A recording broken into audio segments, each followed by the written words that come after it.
So I was going to do a video. I did it. I listened to it. It sucked.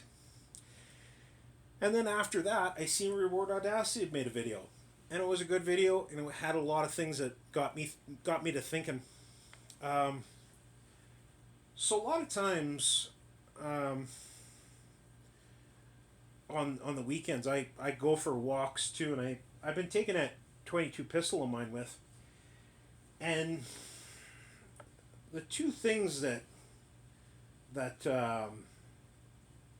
come to mind is the fact that second last shot the magazine hangs up, and I think that might be a magazine issue. So I should try the other magazine and see what's what.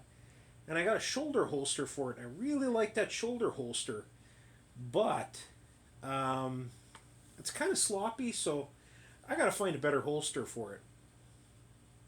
Um, and it kind of makes me think of when I was a kid. When I was a kid, I I didn't go anywhere without a 22. I don't think, like, very few places. Like, even when you were saying you went to town and stuff like that. Like, I can't remember how old I was when both myself and my old man didn't have a gun in the vehicle, and usually it was a 22 rifle. But and it's funny you say that shooting a rifle is something that's always been, we'll say, comfortable for you, and I feel the same way. I've never been as confident with a pistol. Although people say I'm not bad with a pistol, I don't feel real confident with it. But I've always thought with a rifle that I was a good hunting shot, was what I called myself. And a lot of the guys that I've shot with or hunted with over the years, they're like, "Oh no, you're a really good shot," and so maybe there's a genetic aspect to that, or maybe it's just because it's something that I did since I was a kid. You know, I learned how really young, and I just did it all the time. Like, we didn't have a lot, but when I was a kid, it was the time when you could buy an old tube fed bolt action 22 for like $25, and I can't remember what a brick used to cost. I remember as a kid, I would shoot squirrels, and at that time there was a boom in the hide market, and I want to say that I was getting, for an undamaged squirrel pelt, I was getting $2 a pelt, and that's skinned and stretched. And I want to say, for a box of 50 shorts were more expensive than long rifle. I want to say a box of 50 shorts was $2 as well. Um, so um, take that for what it is. Like, I couldn't tell you as a kid how many miles I walked with a 22. Rather, I was just looking around, or when squirrels were prime, shooting squirrels, or hunting in the fall, or whatever, you know. Um, which I also think is funny that so many places are, you know, not allowing 22 now for hunting, because I don't know. That's a whole nother topic, um, but yeah, and you'd mentioned that AR-15, and I've been thinking a little on an AR-15. I'm focusing on handguns right now, um, and there's a few that I want to buy. I just haven't got that far yet, but so probably for the next year and a half, that's going to be what I'm doing, is buying handguns, not long guns, because I got everything I need long gun wise. But um,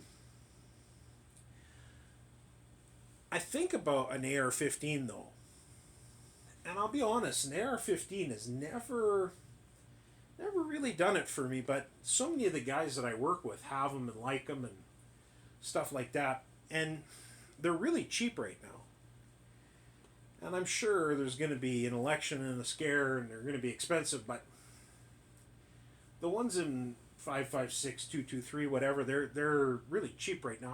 I've thought about getting one in 22. Maybe because I really like 22 and that might build my appreciation for them. But I don't know. The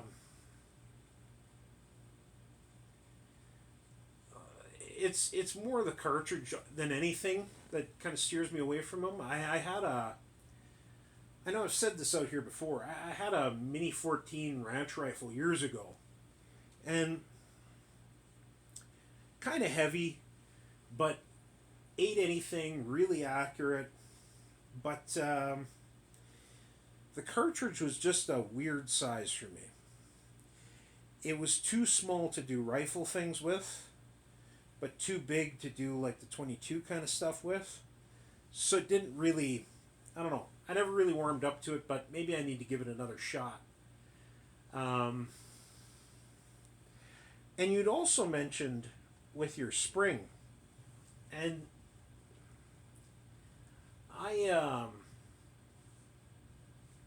years ago, I used to date this woman that her old man had a place on this lake, and there was a lot of cabins on this lake. Theirs was like an older, kind of like a one season cabin kind of thing, but the I'm sure that everything got ran into the lake. You know what I mean? But everybody had foot valves that went out into the lake, and that's how they got their water. And that water was not safe for drinking by any stretch of the imagination. But what most everybody did was they used that water for like washing and stuff like that. And then they brought water for drinking. Now, what you could do if you were concerned about the floaties in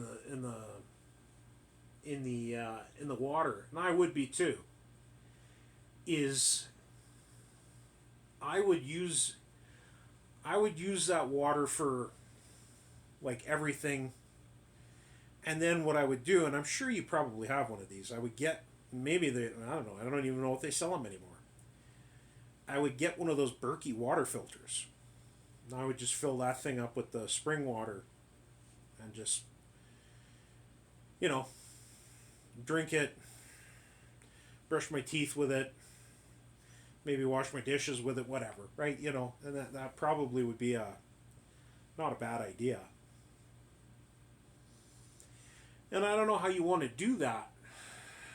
It's probably a good idea to, I don't know really what you want to do with a spring like that to develop it. There's a show that I used to watch called Homestead Rescue, and he used to, but he'd come in there with a track hoe and a bunch of you know materials and whatever, right? And he would sink a culvert down horizontally into a spring, put gravel in there like pea gravel or whatever, and then drop a pump down in there and that kind of stuff. But you could always just build a little spring house over top of it and still put a submersible pump in there. You could even take a plastic 45-gallon drum, drill holes in it and drop it down in there just to kind of filter it a little bit so your pump doesn't pick up a bunch of shit. And then bury that line, but you got a long way to go to get to your cabin. Or you could have like a cistern in your cabin or outside or whatever. It just needs to be insulated, that's all. And just fill up a tank and then fill up the cistern, and just you do that with your pickup or your ATV or tractor or whatever, doesn't matter. But yeah, that was a good Sunday video. I appreciated it. Anyway, everyone, take care.